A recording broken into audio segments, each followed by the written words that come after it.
नमस्कार, आप देख रहे हैं के न्यूज नेशनल और मैं हूं आपके साथ में शोभित पाठक। तो रुक करते हैं महत्वपूर्ण सुर्खियों पर। श्रीलंका में बेकाबू हुए हालात, इमरजेंसी के बीच पूरी कैबिनेट ने दिया इस्तीफा, लेकिन पीएम बने रहेंगे राजपक्षे। ग्रैमी अवार्ड के मंच से यूक्रेन के राष्ट्रपति जेलेंस्की ने लगाई मदद की गुहार, दुनिया से मांगा समर्थन। धार्मिक नारों के साथ गोरखनाथ मंदिर में पीएसी जवानों पर हमला करने वाला शख्स गिरफ्तार, आईआईटी बॉम्बे से है ग्रेजुएट। पेट्रोल डीजल के बाद अब सीएनजी भी हुई महंगी, लोगों की जेब पर पड़ा असर। और दिल्ली एनसीआर में जारी रहेगी गर्मी, 6 अप्रैल से चलेगी लू और 40 डिग्री से ऊपर पहुंचा तापमान। अब तक के सबसे बड़े आर्थिक संकट से जूझ रहे श्रीलंका के कैबिनेट मंत्रियों ने रविवार देर रात तत्काल प्रभाव से इस्तीफा दे दिया है। देश के शिक्षा मंत्री और सदन के नेता दिनेश गुणवर्धने ने कहा है कि कैबिनेट मंत्रियों ने श्रीलंका के प्रधानमंत्री महिंद्रा राजपक्षे को अपना इस्तीफा सौंप दिया है। उन्होंने सामूहिक इस्तीफे का कोई कारण नहीं बताया है। बहरहाल राजनीतिक विशेषज्ञों ने कहा है कि विदेशी मुद्रा भंडारण में कमी के कारण पैदा हुए आर्थिक संकट से सरकार द्वारा कथित रूप से गलत तरीके से निपटे जाने को लेकर मंत्रियों पर जनता का भारी दबाव था। आपको बता दें कि कर्फ्यू के बावजूद शाम को व्यापक स्तर पर प्रदर्शन हुए हैं। प्रदर्शनकारी राष्ट्रपति गोटबाया राजपक्षे के इस्तीफे की मांग कर रहे हैं। राष्ट्रपति गोटबाया राजपक्षे ने शुक्रवार देर रात एक विशेष गजट अधिसूचना भी जारी कर श्रीलंका में 1 अप्रैल से तत्काल प्रभाव से आपातकाल लागू करने की घोषणा की थी। सरकार ने शनिवार शाम 6 बजे से सोमवार सुबह 6 बजे तक 36 घंटे का कर्फ्यू भी लगा दिया है। इस बीच श्रीलंका सरकार ने व्हाट्सएप, ट्विटर, फेसबुक और इंस्टाग्राम जैसे सोशल मीडिया मंचों पर लगाया गया प्रतिबंध रविवार को हटा दिया है। देश में सरकार विरोधी प्रदर्शन से पहले देशव्यापी सार्वजनिक आपातकाल घोषित करने और 36 घंटे के कर्फ्यू के साथ ही सोशल मीडिया पर प्रतिबंध लगा दिया गया।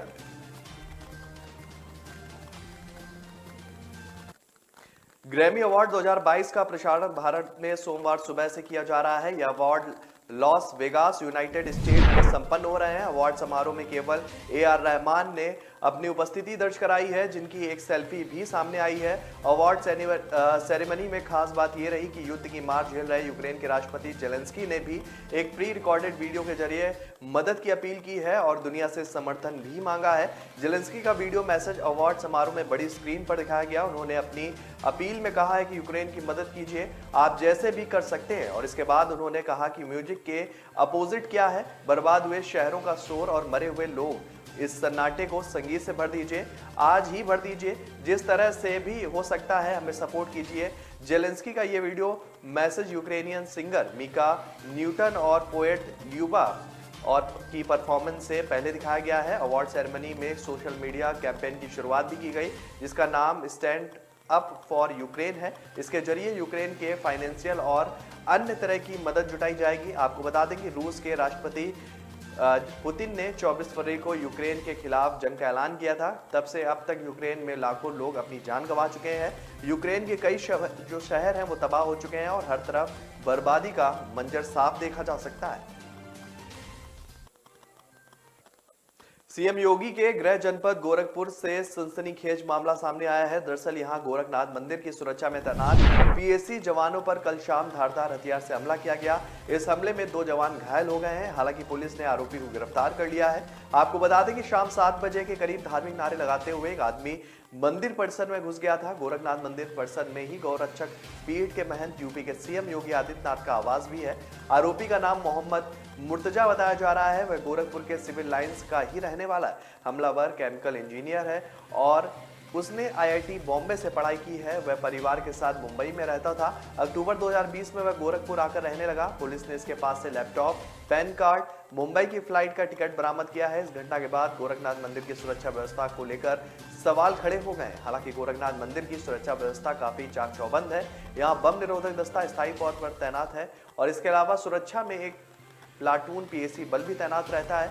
वहीं 875 पुलिस और सुरक्षा के लोग भी तैनात हैं। इसके अलावा मंदिर के गेट पर स्कैनर लगा हुआ है, जिसके बाद ही लोगों को प्रवेश मिलता है।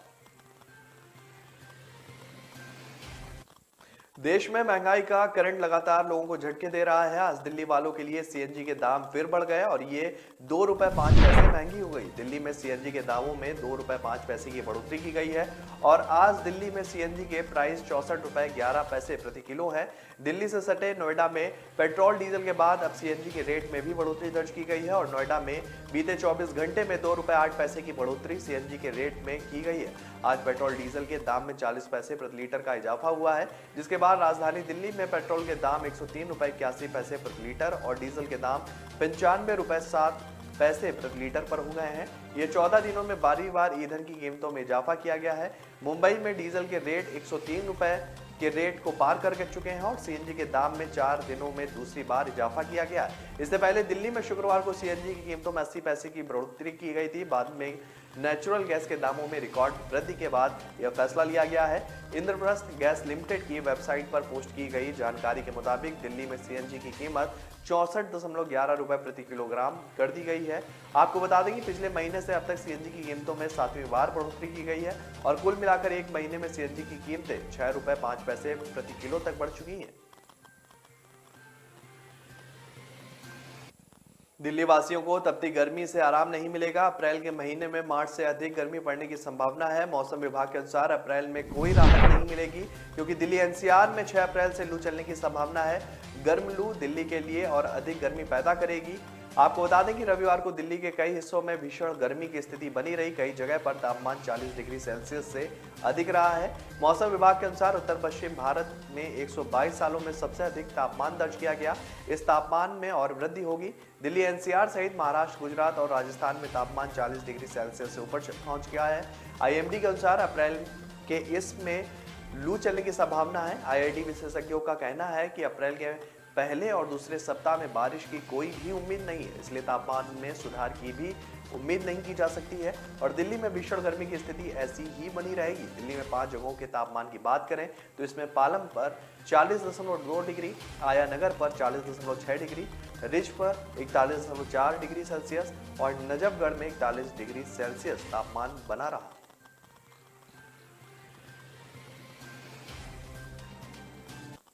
तो ब्रेक पर जाने से पहले रुक करते हैं महत्वपूर्ण सुर्खियों पर। श्रीलंका में बेकाबू हुए हालात, इमरजेंसी के बीच पूरी कैबिनेट ने दिया इस्तीफा, लेकिन पीएम बने रहेंगे राजपक्षे। ग्रैमी अवार्ड के मंच से यूक्रेन के राष्ट्रपति जेलेंस्की ने लगाई मदद की गुहार, दुनिया से मांगा समर्थन। धार्मिक नारों के साथ गोरखनाथ मंदिर में पीएसी जवानों पर हमला करने वाला शख्स गिरफ्तार, आईआईटी बॉम्बे से है ग्रेजुएट। पेट्रोल डीजल के बाद अब सीएनजी भी हुई महंगी, लोगों की जेब पर पड़ा असर। और दिल्ली एनसीआर में जारी रहेगी गर्मी, 6 अप्रैल से चलेगी लू और 40 डिग्री से ऊपर पहुंचा तापमान। न ऐश का न द्वेष का, यह दंगल है देश का। सुलगती समस्याओं के जुलसते सवालों का होगा दंगल देश का। प्रशासन के प्रश्नों को लेकर होगा दंगल देश का। शिक्षा, स्वास्थ्य, समाज, कानून और व्यवस्था के आज क्या है हालात। सोमवार से शुक्रवार रोज रात 8 बजे जलपा क्षत्रिय के साथ दंगल देश का। ब्रेक के बाद फिर स्वागत है आपका। रुक करते हैं आगे की खबरों पर। पाकिस्तान में सियासी संकट अब सुप्रीम कोर्ट पहुंच चुका है। इस बीच पाकिस्तान के सुप्रीम कोर्ट के चीफ जस्टिस उमर अता बदियान ने देश की सरकारी संस्था को चेतावनी देते हुए असंवैधानिक कदम उठाने से बचने के निर्देश दिए हैं। पाकिस्तान के चीफ जस्टिस ने कहा है कि नेशनल असेंबली के विघटन के संबंध में प्रधानमंत्री और राष्ट्रपति द्वारा शुरू किए गए सभी आदेश और कार्य अदालत के आदेश के अधीन होंगे। इसके साथ ही सुप्रीम कोर्ट ने अविश्वास प्रस्ताव के संबंध में नेशनल असेंबली के डिप्टी स्पीकर कासिम सूरी के फैसले को निलंबित करने के अनुरोध को खारिज कर दिया है। आपको बता दें कि पाकिस्तान के मुख्य न्यायाधीश पीपीपी के अनुरोध को स्वीकार करने का आदेश उन्होंने दिया था। उन्होंने कहा था कि अदालत डिप्टी स्पीकर के कार्यों की समीक्षा करेगी। अदालत में कार्रवाई के दौरान पाकिस्तान सुप्रीम कोर्ट के चीफ जस्टिस ने कहा कि नेशनल असेंबली के विघटन के संबंध में प्रधानमंत्री और राष्ट्रपति द्वारा शुरू किए गए सभी आदेश और कार्य अदालत के आदेश के अधीन होंगे। उन्होंने सभी राजनीतिक दलों को जिम्मेदारी से काम करने का निर्देश देते हुए कहा कि देश में कानून व्यवस्था की स्थिति नहीं बिगड़नी चाहिए। चीफ जस्टिस ने कहा कि देश की किसी भी संस्था द्वारा कोई भी असंवैधानिक कदम नहीं उठाया जाना चाहिए और किसी को भी स्थिति का फायदा उठाने की कोशिश नहीं करनी चाहिए। बॉम्बे हाई कोर्ट ने हाल ही में ठाणे निवासी भरत टाइडे द्वारा दायर किए गए एक याचिका पर सुनवाई करते हुए कहा है कि किसी भी व्यक्ति का वैध जाति प्रमाण पत्र उसके पिता की जाति के आधार पर ही होगा। जस्टिस एसवी शुक्रे और जीए सनप की खंडपीठ ने कहा है कि भारत में अधिकांश परिवार पितृसत्तात्मक पैटर्न का पालन करते हैं, यानी ज्यादातर परिवार पिता की जाति और संस्कारों के आधार पर ही बच्चों के पालन पोषण में होता आया है, जिसे देखते हुए किसी भी व्यक्ति की जाति उसके पिता की जाति या जनजाति से संबंधित मानी जाती है। कोर्ट ने कहा कि एक ही परिवार के दो भाइयों की जाति एक ही होगी। वह चाहे तो दस्तावेज में अपनी मां या अन्य किसी के आधार पर प्रमाण पत्र नहीं बनवा सकते हैं। अपने फैसले में हाई कोर्ट ने राज्य में जाति जांच समिति को कोर्ट के आदेशों की अवहेलना नहीं करने की भी चेतावनी दी है और कहा है कि यदि प्रमाण पत्र बनाने वाली ऐसी समिति हाई कोर्ट के आदेशों का उल्लंघन करती पाई गई तो भविष्य में गंभीर कार्रवाई की जाएगी। बजट सत्र के आखिरी चरण की रणनीति पर चर्चा के लिए कांग्रेस संसदीय दल की बैठक 5 अप्रैल को होनी है। कांग्रेस की अंतरिम अध्यक्ष सोनिया गांधी कल सुबह 9:30 बजे इस बैठक की अध्यक्षता करेंगी। आपको बता दें कि कांग्रेस की बैठक ऐसे वक्त हो रही है जब बजट सत्र के आखिरी दिनों में दिल्ली नगर निगम संशोधन बिल और आपराधिक प्रक्रिया विधेयक समेत 7 बिल जो है वो सूचीबद्ध हैं। इस 7 बिल में से लोकसभा पहले ही 6 को पारित कर चुकी है। सूत्रों से मिली जानकारी के मुताबिक पार्टी आखिरी हफ्ते में अपनी रणनीति पर बातचीत करेगी। कांग्रेस संसद में हो या बाहर, इन दिनों केंद्र सरकार को पेट्रोल डीजल गैस सिलेंडर के बढ़ते दामों को लेकर जमकर हमला कर रही है। कांग्रेस का कहना है कि ये आम लोग को परेशान कर रहे हैं। 5 राज्यों में मिली चुनावी हार के बाद कांग्रेस के लिए संसदीय दल की बैठक इसलिए भी अहम मानी जा रही है क्योंकि इसी साल हिमाचल प्रदेश और गुजरात में चुनाव होने हैं। आपको बता दें कि मौजूदा समय में कांग्रेस की सरकार 5 राज्यों में है और इन 5 राज्यों में केवल राजस्थान और छत्तीसगढ़ में कांग्रेस पार्टी के मुख्यमंत्री, वहीं झारखंड, महाराष्ट्र और तमिलनाडु में सहयोगी दल के तौर पर सत्ता में है। केंद्रीय मंत्री नितिन गडकरी ने कल यानी बीते रविवार को महाराष्ट्र नवनिर्माण सेना के प्रमुख राज ठाकरे से मुंबई में उनके आवास पर मुलाकात की है और इसके एक पारिवारिक बैठक में उन्होंने बताया कि उन्होंने कहा कि बैठक के पीछे कोई राजनीतिक कारण नहीं था। वहीं इस बैठक के बाद पत्रकारों से बात करते हुए गडकरी ने महाराष्ट्र नवनिर्माण सेना प्रमुख के परिवार के साथ अपने पुराने अच्छे संबंधों की ओर इशारा करते हुए कहा वह ठाकरे के निमंत्रण पर ही उनके घर आए थे और गडकरी ने पत्रकारों से बातचीत करते हुए कहा कि एक राजनीतिक बैठक नहीं दी। राज ठाकरे और उनके परिवार के सदस्यों के साथ 30 साल से मेरे अच्छे संबंध है। मैं उनका नया घर देखने और उनकी मां का हाल जानने आया था। यह एक पारिवारिक यात्रा थी। आपको बता दें कि इस बैठक के एक दिन पहले ही राज ठाकरे ने महाराष्ट्र सरकार से मस्जिदों से लाउडस्पीकर हटाने के लिए कहा था और चेतावनी दी थी कि अगर वह ऐसा नहीं करते हैं तो वह मस्जिदों के सामने लाउडस्पीकर पर हनुमान चालीसा चलवाएंगे। मुंबई में पार्टी कार्यकर्ताओं को संबोधित करते हुए ठाकरे ने कहा था, मैं नमाज के खिलाफ नहीं हूं, आप अपने घर पर नमाज पढ़ सकते हैं, लेकिन सरकार को मस्जिद के लाउडस्पीकर को हटाने पर फैसला लेना चाहिए। मैं अभी चेतावनी दे रहा हूं कि लाउडस्पीकर हटाओ वरना मस्जिद के सामने लाउडस्पीकर लगाएंगे और हनुमान चालीसा बजाएंगे। कांग्रेस नेता राहुल गांधी सोमवार शाम दिल्ली में तेलंगाना के पार्टी नेताओं से मुलाकात करेंगे। शाम 5 बजे होने वाली बैठक में तेलंगाना कांग्रेस करीब 30 वरिष्ठ नेता इसमें शामिल होंगे। एक सूत्र के मुताबिक राहुल गांधी वरिष्ठ नेताओं के साथ राजनीतिक हालात पर चर्चा भी करेंगे और आगामी विधानसभा चुनाव को लेकर मंथन भी करेंगे। बैठक के दौरान राज्य में धान की खरीद के मुद्दे पर भी चर्चा होगी। तेलंगाना के पार्टी नेताओं के साथ राहुल गांधी की बैठक इसलिए भी महत्वपूर्ण है क्योंकि राज्य के मुख्यमंत्री चंद्रशेखर राव 2024 लोकसभा में गैर बीजेपी गैर कांग्रेस नेतृत्व में पार्टियों की गोलबंदी की कोशिश कर रहे हैं। तेलंगाना में अगले साल के अंत में चुनाव है। पिछली बार कांग्रेस में तेलुगु देशम पार्टी के साथ गठबंधन किया था, लेकिन तेलंगाना राष्ट्र समिति की केसीआर सरकार की वापसी रोक नहीं पाई थी। इससे पहले हाल में राहुल गांधी ने हरियाणा, दिल्ली और कर्नाटक के पार्टी नेताओं से मुलाकात की थी। कांग्रेस के तेलंगाना इकाइयों के नेताओं ने हाल ही में पार्टी के पूर्व अध्यक्ष राहुल गांधी से मुलाकात की थी और पार्टी की सदस्यता अभियान के तहत राज्य में कुल 40 लाख सदस्य बनाए जाने के बारे में उन्हें जानकारी भी दी थी। तो ब्रेक पर जाने से पहले रुक करते हैं महत्वपूर्ण सुर्खियों पर। श्रीलंका में बेकाबू हुए हालात, इमरजेंसी के बीच पूरी कैबिनेट ने दिया इस्तीफा, लेकिन पीएम बने रहेंगे राष्ट्रपति। ग्रैमी अवार्ड के मंच से यूक्रेन के राष्ट्रपति जेलेंस्की ने लगाई मदद की गुहार, दुनिया से मांगा समर्थन। धार्मिक नारों के साथ गोरखनाथ मंदिर में पीएसी जवानों पर हमला करने वाला शख्स गिरफ्तार। आईआईटी बॉम्बे से है ग्रेजुएट। पेट्रोल डीजल के बाद अब सीएनजी भी हुई महंगी, लोगों की जेब पर पड़ा असर। और दिल्ली एनसीआर में जारी रहेगी गर्मी, 6 अप्रैल से चलेगी लू और 40 डिग्री से ऊपर पहुंचा तापमान। न ऐश का न द्वेष का, यह दंगल है देश का। सुलगती समस्याओं के जुलसते सवालों का होगा दंगल देश का। प्रशासन के प्रश्नों को लेकर होगा दंगल देश का। शिक्षा, स्वास्थ्य, समाज, कानून और व्यवस्था के आज क्या है हालात। सोमवार से शुक्रवार रोज रात 8 बजे जलपा क्षत्रिय के साथ दंगल देश का।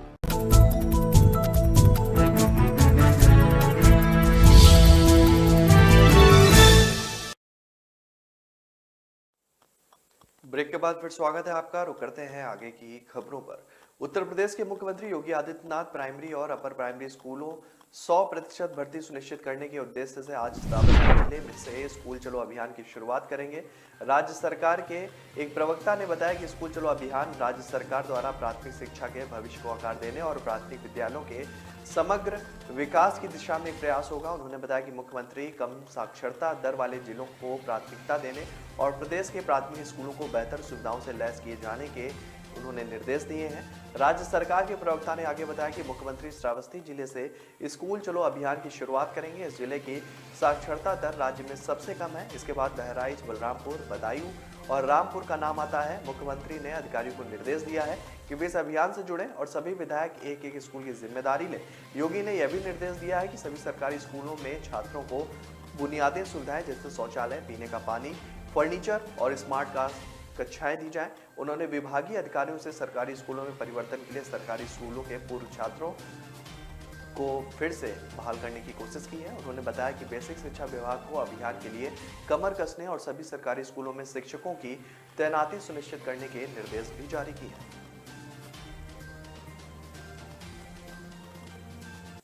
यूपी के बलिया में 12वीं के अंग्रेजी पेपर लीक मामले का मास्टरमाइंड गिरफ्तार हो गया है। महाराजी देवी स्मारक इंटर कॉलेज का प्रबंधक निर्भय नारायण सिंह और कंप्यूटर की दुकान चलाने वाला राजीव प्रजापति को पुलिस ने गिरफ्तार किया है। इस मामले में अब तक कुल 46 लोगों को पुलिस ने गिरफ्तार कर चुकी है। पुलिस ने बलिया से 3 पत्रकारों को भी गिरफ्तार किया है, जिन्हें आजमगढ़ जेल में बंद किया गया है। कांग्रेस के पूर्व प्रदेश अध्यक्ष अजय कुमार लल्लू आज बलिया के उन 3 पत्रकारों से मिलने आजमगढ़ जेल पहुंचे थे, लेकिन जेल प्रशासन ने उन्हें मिलने की अनुमति नहीं दी, जिस कारण उन्हें वहां से बिना मिले लौटना पड़ा। पुलिस अधीक्षक ने बताया कि बलिया पेपर लीक मामले में पुलिस ने बड़ी कार्रवाई करते हुए अब तक 46 अभियुक्तों को गिरफ्तार किया है और इससे पहले 34 और कुल 46 अभियुक्तों को भी गिरफ्तार किया गया है। साथ ही आगे की कार्रवाई की जा रही है। आपको बता दें कि बलिया जनपद के अलग अलग 3 थाना क्षेत्रों सिकंदरपुर, नगरा और सदर कोतवाली से ये गिरफ्तारियां की गई हैं। वहीं पेपर लीक के बाद 24 जिलों में परीक्षा निरस्त कर दी गई है। अलग अलग टीमों का गठन कर जांच कर कार्रवाई की बात कही जा रही है। दिल्ली पुलिस ने बुराड़ी में आयोजित हिंदू महापंचायत में दिए गए घृणास्पद गलत बयान को लेकर 3 एफआईआर दर्ज की है। पुलिस ने यह भी कहा है कि जो लोग सोशल मीडिया पर अफवाह फैलाने का काम करेंगे उनके खिलाफ भी कानूनी कार्रवाई की जाएगी। दिल्ली पुलिस ने पहली एफआईआर बिना अनुमति के कार्यक्रम का आयोजन करने के लिए दर्ज की है। इसके लिए पुलिस ने कार्यक्रम के आयोजक और सेव इंडिया फाउंडेशन के संस्थापक प्रीत सिंह के खिलाफ मामला भी दर्ज किया है। दूसरी एफआईआर पुलिस ने कार्यक्रम के दौरान पत्रकारों के साथ हाथापाई के लिए दर्ज की है। तीसरी एफआईआर सोशल मीडिया पर गलत जानकारी फैलाने को लेकर की गई है। गौरतलब है कि विवादित बयानों के लिए प्रसिद्ध डासना देवी मंदिर के मुख्य पुजारी यति नरसिंहानंद ने फिर से विवादित बयान दिया है। उन्होंने कहा कि अगर देश का प्रधानमंत्री मुस्लिम बन जाएगा तो 20 साल में देश के 50% हिंदू धर्मांतरण कर लेंगे। वह बुराड़ी मैदान में आयोजित एक हिंदू महापंचायत में बोल रहे थे। इस कार्यक्रम के लिए दिल्ली प्रशासन ने अनुमति नहीं दी थी। सेव इंडिया फाउंडेशन के राष्ट्रीय अध्यक्ष प्रीत सिंह के नेतृत्व में आयोजित इस कार्यक्रम में विश्व हिंदू परिषद से जुड़े सुरेश गुप्ता, सुदर्शन टीवी के प्रधान संपादक सुरेश चौहान भी उपस्थित थे। कई हिंदूवादी संगठनों के प्रतिनिधि इसमें शामिल थे। हीरालाल पांडे और धर्मपाल गोयल, पिंकी चौधरी, सत्यनारायण गर्ग भी इसमें शामिल रहे।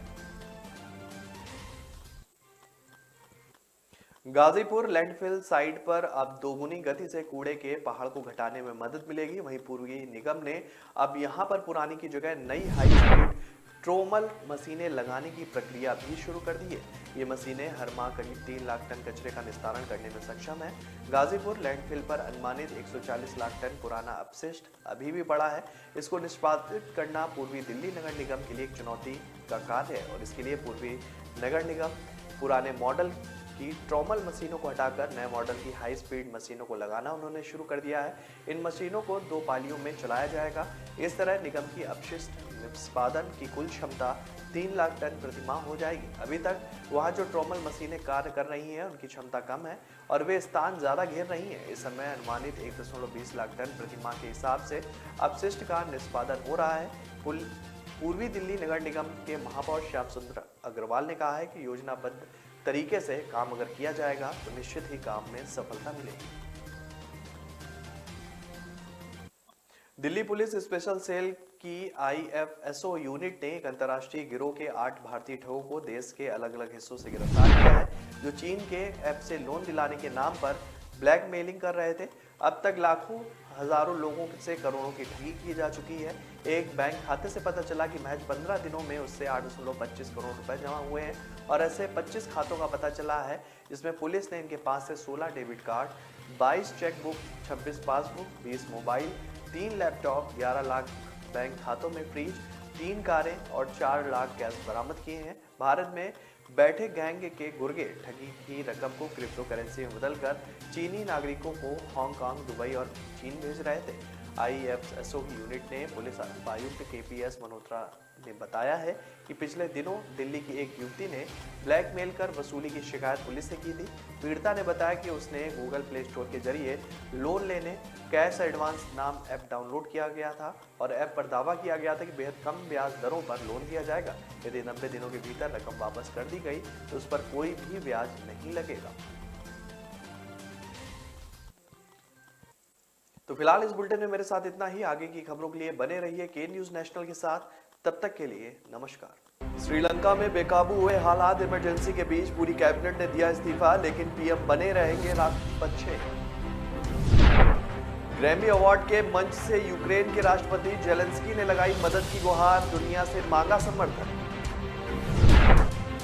धार्मिक नारों के साथ गोरखनाथ मंदिर में PSC जवानों पर हमला करने वाला शख्स गिरफ्तार, IIT बॉम्बे से है ग्रेजुएट। पेट्रोल डीजल के बाद अब CNG भी हुई महंगी, लोगों की जेब पर पड़ा असर। और दिल्ली NCR में जारी रहेगी गर्मी, 6 अप्रैल से चलेगी लू और 40 डिग्री से ऊपर पहुंचा तापमान।